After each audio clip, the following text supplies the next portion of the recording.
Hello everyone, this is Priyanka and you are watching Debit Guru. If you are appearing for NHAI accountant examination that is scheduled on 21st February 2026, then this video is extremely important for you. In this video, I'll share the final high scoring and most important topics strictly aligned with official NHAI syllabus and based on past year PSU exams trend.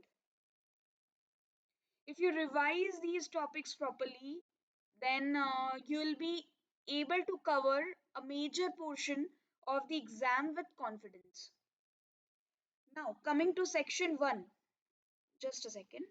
Coming to section 1, जो सबसे पहले और सबसे ज़्यादा important है आपके exam point of view के लिए एंड ये एग्जाम का कोर सब्जेक्ट है और यहीं से ही आपको मैक्सिमम क्वेश्चंस पूछे जाते हैं।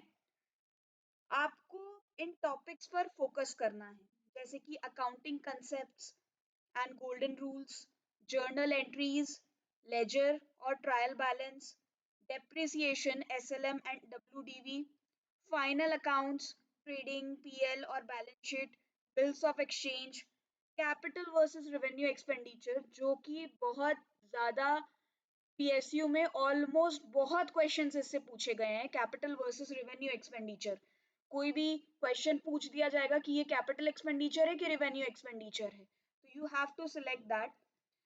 तो एग्जाम में यहाँ से डायरेक्ट एमसीक्यूज और बेसिक न्यूमेरिकल्स आते हैं, इसलिए इस सेक्शन को लाइटली बिल्कुल बिल्कुल मत लेना। जो जो टॉपिक्स यहाँ पर लिखे गए हैं आप प्लीज एटलीस्ट ये प्रिपेयर जरूर करके जाइए अगर आपने अभी तक प्रिपरेशन स्टार्ट नहीं करी है तो।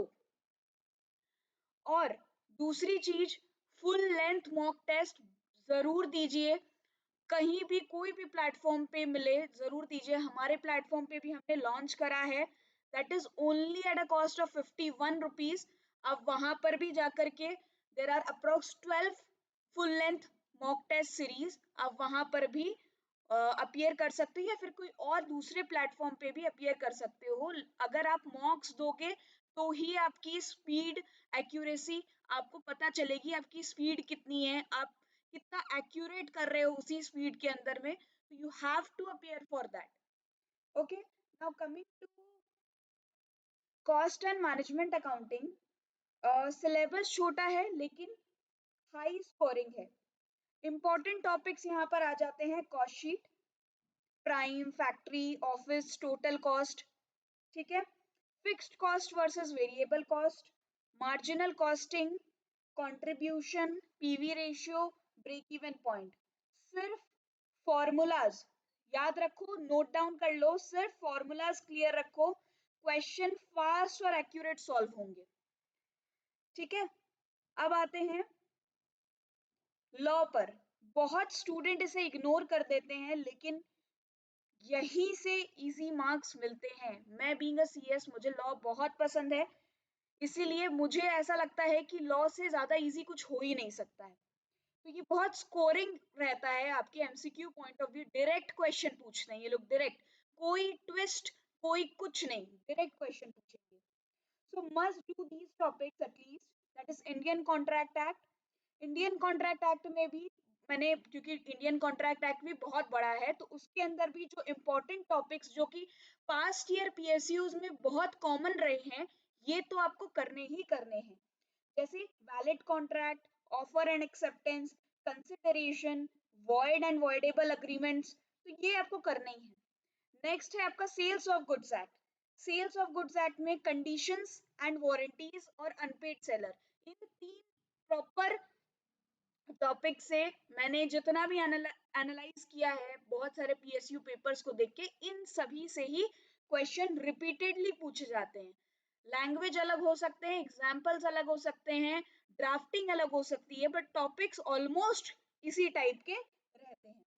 Okay, now companies act. अब कंपनीज एक्ट इतना बड़ा है, कंपनीज एक्ट में सेक्शन कितने सारे हैं और आपके रूल्स है, रेगुलेशंस है, तो सब कुछ तो पढ़ना इज नेक्स्ट टू इम्पॉसिबल। इसीलिए जो इम्पोर्टेंट टॉपिक्स है वो है आपका एमओए, एओए हो गया, टाइप्स ऑफ कंपनीज हो गया, डायरेक्टर्स ऑडिटर्स वाला जरूर करना। इसमें एक चीज और लिख लो, ऑडिटर्स वाला। ऑडिटर्स एंड अकाउंट्स भी आपके लिए इंपॉर्टेंट रह जाते हैं, ये बहुत जरूरी है, क्योंकि आप बीइंग एन अकाउंटेंट, आप एज एन अकाउंटेंट मतलब उसमें अपॉइंट होंगे, तो आप ऑब्वियसली आपके लिए ऑडिटर्स और आपके लिए अकाउंट्स वाला जो टॉपिक रहता है वो भी इम्पोर्टेंट हो जाता है। Now coming to negotiable instrument act. Negotiable instrument act में इम्पोर्टेंट जो टॉपिक रहते हैं, चेक्स, बिल्स ऑफ एक्सचेंज, क्योंकि ये अकाउंटिंग टर्म के हिसाब से होता है, तो ये सबसे क्वेश्चन आपको पूछते हैं वो लोग। लॉ में मोस्टली स्टेटमेंट बेस्ड एमसीक्यू आते हैं, ज्यादा डिटेल में आपको नहीं नहीं नहीं पढ़ना है। अब Indian economic and static GK, जो जीके है वो मोस्टली आपके इकोनॉमिक बेसिस या कॉमर्स बेसिस पे ही आपको क्वेश्चन पूछते हैं, जैसे जीडीपी, जीएनपी, एनएनपी, इसका बेसिक मीनिंग क्या होता है, ठीक है, इन्फ्लेशन, सीपीआई एंड डब्ल्यूपीआई, ठीक है, अभी क्या है, मतलब आपसे स्टैटिकल जो डेटा होता है वो पूछ दिए जाएंगे इसके अंदर में। Fiscal versus monetary policy, union budget का बहुत बेसिक, फाइनेंस रिलेटेड पूरा जो भी है बहुत बेसिक पूछते हैं ये लोग। इंफ्रास्ट्रक्चर रिलेटेड मैंने जितने भी वीडियोस बनाए हैं एनएचएआई के लिए, तो मैंने जनरल अवेयरनेस में, जीके में आपसे इतना कहा है कि गवर्नमेंट स्कीम्स जो इंफ्रास्ट्रक्चर रिलेटेड है वो आपको पढ़ के जाने हैं, ठीक है। इसमें वन लाइनर फैक्चुअल क्वेश्चंस पूछे जाते हैं, टोटली ये फैक्चुअल बेस्ड है। जीडीपी कितनी है इंडिया की अभी, ठीक है, यूनियन बजट से कोई भी एक फैक्चुअल डेटा आपको फेंक देंगे तो आपको उसका रिप्लाई करना है, तो ये चीज आपको जनरल अवेयरनेस में प्रिपेयर एटलीस्ट करके जाना है। इंडियन पॉलिटी से क्वेश्चन नहीं पूछते हैं, अ, अगर पूछेंगे भी तो बहुत ही बेसिक पूछे जाते हैं, जो कि आप आराम से कवर कर पाओगे, ठीक है। बैंकिंग वगैरह से ये सब जनरल अवेयरनेस के पोर्शन चल रहे हैं आपके, ये आपके जो टॉपिक्स है, जो आपका डोमेन एरिया है, वो तो मैंने ऑलरेडी आपको बहुत पहले से एक्सप्लेन कर दिया है। बहुत सारे स्टूडेंट्स को ये जनरल अवेयरनेस बहुत ज्यादा सताता है, तो इसीलिए इसके अंदर आपको क्या क्या पढ़ना है वो चीज मैं आपको बता रही हूँ। बैंकिंग का अवेयरनेस है वो आपको पढ़ना जरूरी है, क्योंकि आप, फिर से मैं बोल दे रही हूँ, आप एक कॉमर्स बैकग्राउंड के स्टूडेंट हो, तो आपसे they would expect these type of question, और इंटरव्यू में भी आपसे इसी इसी पे ही ये लोग क्वेश्चन करेंगे। डोमेन से तो करेंगे ही करेंगे, और अगर नॉन डोमेन एरिया से अगर करते हैं तो इन्हीं सब टॉपिक्स के ऊपर क्वेश्चंस करे जाते हैं, ठीक है। अब इसमें भी स्टैटिक डेटा, जो फैक्चुअल डेटा वगैरह पूछ सकते हैं, रेपो रेट कितना है, ये types of bank, bank, scheduled commercial bank, और कितने तरह के, मतलब एनबीएफसी के कुछ नॉर्म्स पूछ सकते हैं आपसे, ठीक है। तो डिजिटल पेमेंट में कितना मैक्सिमम लिमिट है कि आप डिजिटली कितना पेमेंट कर सकते हो एज ऑन डेट, तो ये सारी चीजें आपको करंट अफेयर्स और स्टैटिक जीके में पढ़ के जाने हैं।